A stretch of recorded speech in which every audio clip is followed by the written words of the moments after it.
Bien, ben c'est reparti. J'espère que le petit incident technique ne reviendra pas.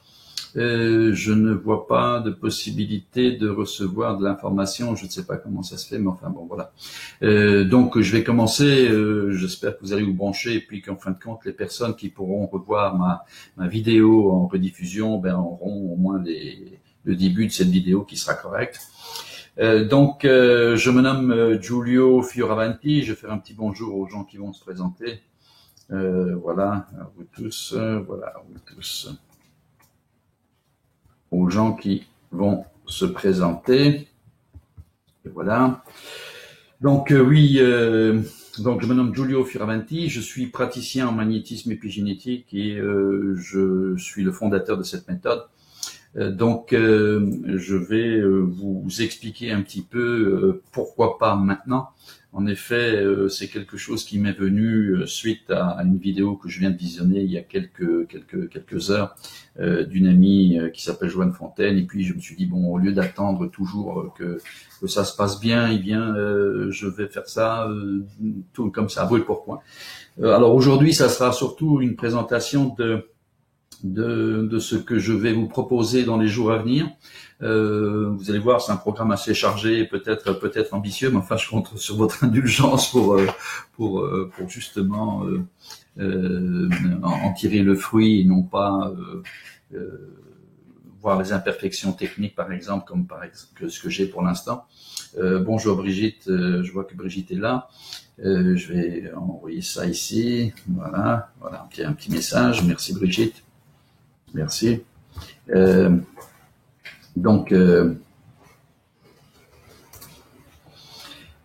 Voilà, j'ai eu un petit incident de démarrage, mais on va pouvoir quand même continuer.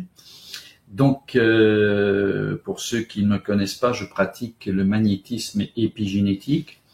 Qu'est-ce que le magnétisme épigénétique? Eh bien, c'est une pratique que j'ai mise au point moi-même il y a presque 10 ans maintenant, qui associe la sagesse dite antique, c'est-à-dire toutes les traditions qui nous parlent de bien-être, d'élévation spirituelle, et les sciences d'aujourd'hui, l'épigénétique notamment, les sciences d'aujourd'hui bon, il y a l'épigénétique, ça c'est l'essentiel, mais il y a aussi les neurosciences qui nous expliquent un petit peu le fonctionnement du cerveau, et il est bon de savoir parfois comment est-ce que le cerveau fonctionne, sinon ben, on peut faire de grosses erreurs ou chercher très longtemps et s'épuiser physiquement. Merci, je vois qu'il y a des personnes qui se connectent, j'en suis très ravi. Alors je ne suis pas là pour vous expliquer tout ce que le magnétisme épigénétique fait, je suis là pour partir d'un thème que j'ai appelé pourquoi pas maintenant. En effet, pourquoi pas maintenant, parce que j'aime bien les choses bien faites, et le fait d'aimer les choses bien faites, ben ça peut retarder parfois la sortie de projet.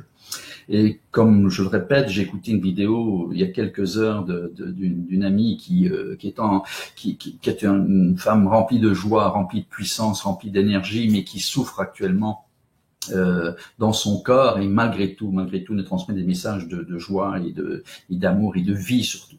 Donc je me suis dit pourquoi pas maintenant, et ça c'est le titre qui m'est venu d'emblée.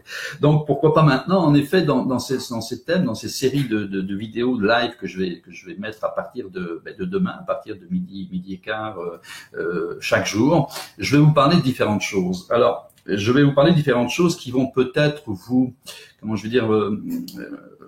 vous apporter de l'information, c'est sûr, mais qui vont peut-être heurter certaines de vos croyances, qui vont peut-être vous mettre un petit peu à l'envers, et puis on aime ou n'aime pas, hein, je veux dire, pour moi il y a deux émotions, c'est j'aime ou j'aime pas. Mais je vous demanderai d'essayer de faire part de vos croyances, de faire fi de vos croyances, de faire fi de ce que vous avez entendu à gauche, à droite, aujourd'hui, demain, hier, peu importe, et d'y penser ne fût-ce que quelques secondes afin de voir s'il n'y a pas une résonance en vous. C'est ça qui est important. Alors, je ne suis pas là pour choquer ou bien pour dire c'est mieux, c'est pas bien, non, pas du tout. C'est tout ça, ça sort de moi. C'est-à-dire que moi aussi j'ai un passé, moi aussi j'ai un vécu, moi aussi j'ai eu des hauts et des bas. Par exemple, là, pourquoi pas maintenant? En effet, ça fait plusieurs mois que je suis un petit peu absent du web parce que J'ai subi des inondations. J'ai eu 5 pieds d'eau. Pour les amis européens, c'est pas 5 pieds, mais c'est 1,50 m grosso modo d'eau. Et je dois dire que je pensais démarrer des choses, et en fin de compte, ces choses-là ont été retardées de plusieurs mois, plusieurs semaines. Et j'ai dû, vous voyez un petit peu d'ailleurs, on voit le chambranle de la porte qui est pas terminé là. Ça vient juste d'être terminé. Donc je me dis bon, c'est pas parfait, mais moi non plus d'ailleurs. Et je pense que s'il y a quelqu'un de parfait ici, bien qu'il m'en fasse part. J'aimerais savoir un peu comment ça se passe chez lui. Donc voilà. Alors maintenant, je vais vous parler des différents sujets que je vais aborder. J'ai pris des notes. J'ai pris des notes parce que je les connais pas toutes dans ma tête. Alors, il y a d'abord ce que j'appelle les verrous de la liberté. Alors c'est un grand mot, verrou de la liberté, mais je constate que nous avons des croyances dites limitantes, on nous en parle souvent à gauche, à droite, mais qu'est-ce que je peux faire de ça? Et il y a des croyances qui sont vraiment insidieuses parce qu'on ne se doute même pas que ce sont des croyances. Ce sont des choses qui sont tellement ancrées en nous et dans notre contexte de civilisation. Nous sommes une civilisation judéo-chrétienne, ici, du moins en Occident, mais même dans d'autres croyances, eh bien, il y a des choses qui, à mon avis, et je vous parle d'abord de moi, c'est-à-dire de mon expérience personnelle, il y a des freins à tout ce que j'ai fait, et puis je me suis dit, mais pourquoi je pense comme ça? Et en fin de compte, quand j'ai compris que je pouvais penser autrement, ça a complètement bouleversé ma vie, et je dirais bouleversé dans le bon sens du terme, pas bouleversé dans le mauvais sens, parce que, juste une petite parenthèse, l'harmonie, c'est pas que du beau, du bien et du bon. L'harmonie, ça peut être du moche, du méchant et du terrible. Cette harmonie aussi, c'est une question de fil conducteur. La souffrance va très bien avec la peine, c'est quelque chose qui est harmonieux et qui vont bien ensemble. Donc, il est important aussi parfois de faire attention à certains mots qu'on emploie en croyant que c'est suffisant. Donc, d'abord de mon vécu et après des heures et des heures de consultation que j'ai pu faire sur le web parfois et en consultation réelle, et j'ai constaté que 99 fois sur 100, eh bien, je retrouvais ces mêmes croyances et qui étaient pénibles à se dégager. Donc, je parlerai de l'acceptation, je parlerai du pardon, ça c'est dans les verrous. Il y a aussi ce que j'appelle les illusions de la conscience. En effet, nous sommes tous conscients, enfin du moins on essaie de l'être, et on croit que le fait d'avoir cette conscience qui est active, eh bien, tout ce que l'on voit, tout ce que l'on perçoit, tout ce que l'on croit, sont des choses qui sont bien réelles.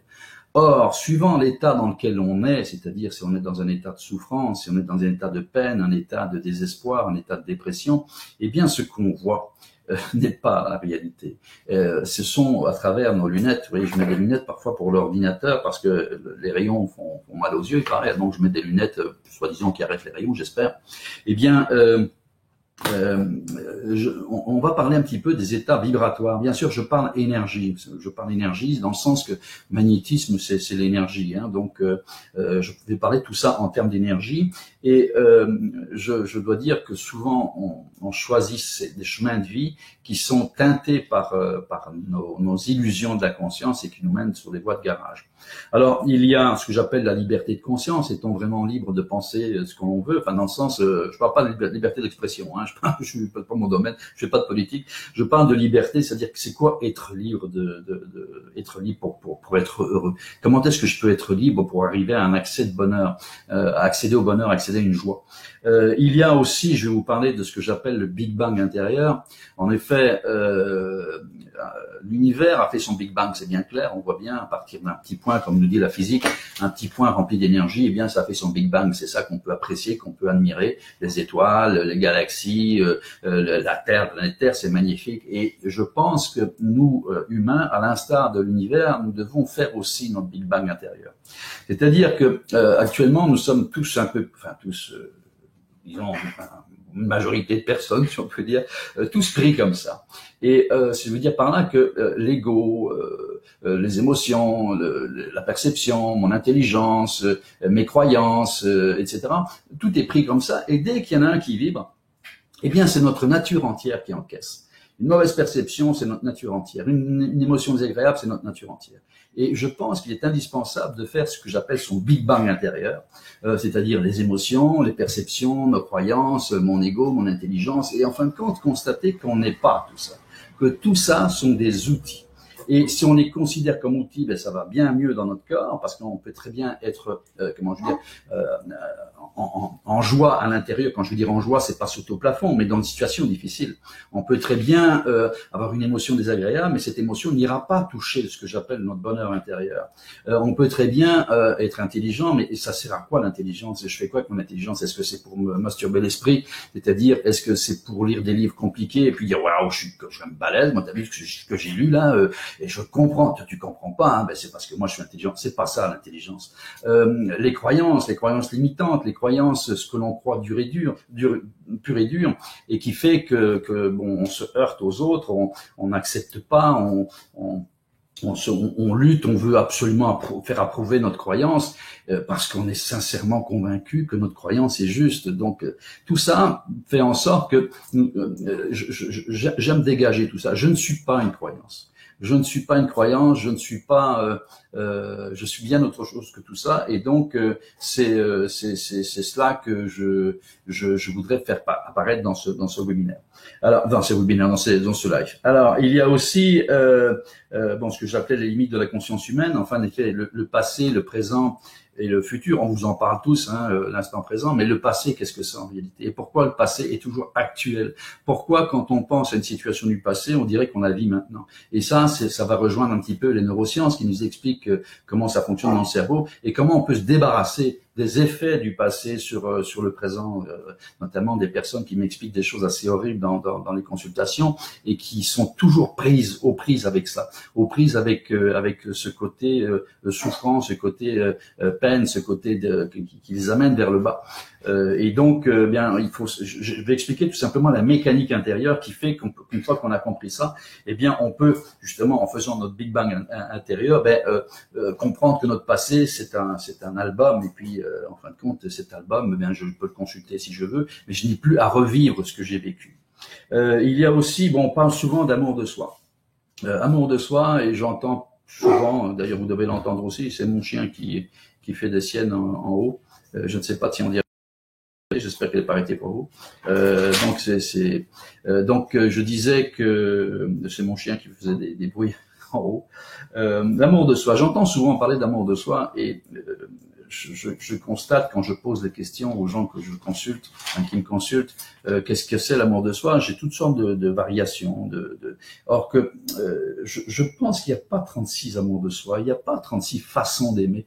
Je veux dire, l'univers s'aime. Et en fin de compte, l'univers, il n'y a pas 36 façons de s'aimer. Donc là aussi, j'essaierai d'apporter un petit peu. Et tout ça, bien sûr, ce sont des mécroyances personnelles, si on peut dire, que j'essaie de transmettre, mais qui ont fait du bien à beaucoup de personnes. Donc, maintenant, il y aura aussi les actions, c'est ça, les actions de fréquence vibratoire, c'est-à-dire que comment est-ce que ça se fait que mes pensées agissent au niveau cellulaire? Qu'est-ce qui se passe? Alors, comment ça se fait que quand je pense des idées sombres, bien mon corps encaisse? Donc, ça sera un petit peu un cours de biologie vibratoire, si on peut dire, pour voir un petit peu comment est-ce que je peux réagir face à ça. Alors, avoir des yeux et ne point voir, oui, en effet, nous avons des yeux et nous ne voyons pas les choses avec nos yeux du cœur, parce qu'on a des yeux physiques qui nous renvoient des images, mais on a des yeux ici aussi, on dirait qu'on ne les voit pas. On voit souvent dans une journée, souvent c'est rare qu'on va dire j'ai passé une bonne journée parce que j'ai fait ci pour moi, j'ai fait ça. C'est souvent des petites accroches qui en fin de compte retiennent notre attention et nous mangent notre énergie et changent notre état vibratoire pour nous mettre en ce que j'appelle en défense. Alors, qu'est-ce qu'il y a d'autre? Oui, les différentes formes d'harmonie, comme je parlais tout à l'heure. En effet, les formes d'harmonie, il faut savoir que l'harmonie, c'est un mot qui a une connotation agréable, mais il y a aussi, comme je disais tout à l'heure, quelqu'un qui est dans la souffrance, qui est dans les problèmes financiers, dans une situation difficile, qui en fin de compte est au chômage. C'est aussi une forme d'harmonie. Donc, il faut préciser quel genre d'harmonie on souhaite. Les différences entre oui les maladies dites invasives et puis les maladies que l'on crée soi-même, et ça c'est important de savoir comment ça se passe cette mécanique, pour comment est-ce qu'on se crée une maladie tout simplement. Il y a aussi l'apoptose que j'appelle l'apoptose. Bon, on connaît l'apoptose cellulaire, c'est-à-dire la mort cellulaire, la mort quand une cellule elle est pas correcte. Eh bien, il y a un mécanisme intérieur qui la met en apoptose, c'est-à-dire en destruction. Mais il y a aussi l'apoptose mentale. Il y a des personnes qui, sans le vouloir, se mettent en apoptose mentale, c'est-à-dire c'est la dépression, c'est le burn-out, la dépression, puis c'est la destruction, ça va jusqu'à la maladie, le cancer, etc. Donc ça aussi, c'est une mécanique que l'on peut, qui est totalement inconsciente. On ne se rend pas compte de ça, on n'est pas conscient de ce qui se passe, mais comment je veux dire. C'est des choses qui se passent à l'intérieur de nous, et il est bon de connaître la mécanique pour inverser le processus. Et en fin de compte, ne pas tomber dans les travers de l'inconscient qui nous aime d'une façon inconditionnelle, mais peut nous amener jusqu'à la mort. C'est de l'amour inconditionnel, je vous expliquerai pourquoi. Alors, comment mettre en place des processus simples pour transformer tout ça? Comment mettre en place des systèmes qui vont nous faire sortir très rapidement de situations difficiles? Je parle pas de solution de la situation, mais solution intérieure, c'est-à-dire comment est-ce que je ne vais plus subir ce qui se passe à l'extérieur? Comment est-ce que je ne vais plus être une situation? Comment est-ce qu'une émotion négative, disons une émotion qui me fait de la peine, je vais pouvoir très vite m'en sortir pour être créatif et tomber dans la croissance? Donc, c'est comment transformer aussi, parce qu'on a tous des connaissances, du savoir, c'est-à-dire on a tous lu des livres plus ou moins, on a tous essayé de faire des efforts, des ateliers, etc. Mais moi, je me suis rendu compte que ça m'avait pas servi à grand chose tant qu'il n'y avait pas quelque chose, une action qui se passait derrière. Et l'action était souvent difficile dans le sens, je faisais ça 3 jours, 4 jours, une semaine, 3 semaines, et puis ça marchait plus, et puis je passais à autre chose. Et chaque fois que je redécouvrais quelque chose, je croyais que j'avais trouvé la clé, et je me disais yeah, cette fois-ci c'est bon pour moi, je vais pouvoir changer les choses, et puis ça retombait aussi. Donc là aussi j'ai compris que cette mécanique là elle est épuisante, et il y a des gens qui sont comme ça depuis 20 ans, sont en train de chercher depuis 20 ans, or qu'il y a des systèmes beaucoup plus faciles, bon, que j'ai mis du temps à comprendre, et pardonnez-moi l'expérience, j'ai mis du temps à comprendre et à mettre en place, et qui aujourd'hui, quand je vois l'application de ces systèmes auprès des personnes qui me consultent, je vois que ça va très vite, il y a un changement vibratoire qui les met tout de suite en croissance, enfin du moins le plus rapidement possible. Alors, comment donc aussi, je parlais de Big Bang intérieur, je vous expliquerai comment est-ce qu'on fait ce Big Bang intérieur, et en fin de compte, ne plus être une croissance, ne plus être une croyance, ne plus être une émotion, être autre chose que ça. Ce qui ne veut pas dire qu'on ne vit pas, on est en plein, on a un moment présent, on va au contraire être pleinement conscient dans sa vie de tous les jours et dans l'instant de tous les jours, mais on va subir de moins en moins les effets de tout ça, pour retrouver ce que j'appelle une joie intérieure, une joie qui en fin de compte c'est normalement notre état normal, c'est comme ça qu'on devrait être tous et toutes, mais bon, regardez un peu autour de vous et vous allez voir que c'est pas toujours comme ça que ça se passe. Alors voilà, donc tout ça, c'est un peu donc ça fait quelques vidéos, quelques lives que je vais pouvoir faire, mais pour que je puisse le faire, j'ai besoin de vous. Je veux dire, bon, je vois qu'il y a pas mal de personnes qui sont là. Oui, je vois qu'il y a Thierry, Christine, Annie, Vasaldi, André, Mélanie, Virginie, Brigitte. Bon, merci d'être là, merci de me soutenir. C'est que j'ai besoin, bien sûr, que vous partagiez cette vidéo pour que je puisse partager avec un maximum de monde. C'est quand même plus agréable. C'est comme ça qu'on peut tous, on est tous un, mais on est un ensemble. Un tout seul, c'est ce que j'ai cru à un moment donné, c'est que je croyais que j'étais capable de tout seul, mais je me suis rendu compte que non, tout seul, on fait ce qu'on peut et pas toujours, ça porte pas loin. Donc c'est ensemble que j'aimerais qu'on fasse ça. Donc j'aimerais que vous puissiez partager un petit peu à vos connaissances pour que le prochain live qui est demain à midi, je vais parler j'annoncerai le thème, parce que j'ai annoncé plein de thèmes. J'annoncerai le thème et je vais pouvoir vous parler de différentes choses. Alors, comme je vous disais, c'est peut-être des choses qui vont peut-être vous heurter, vous choquer. Mais ne le prenez pas mal. Je n'agresse personne. C'est pas mon genre d'agresser les gens.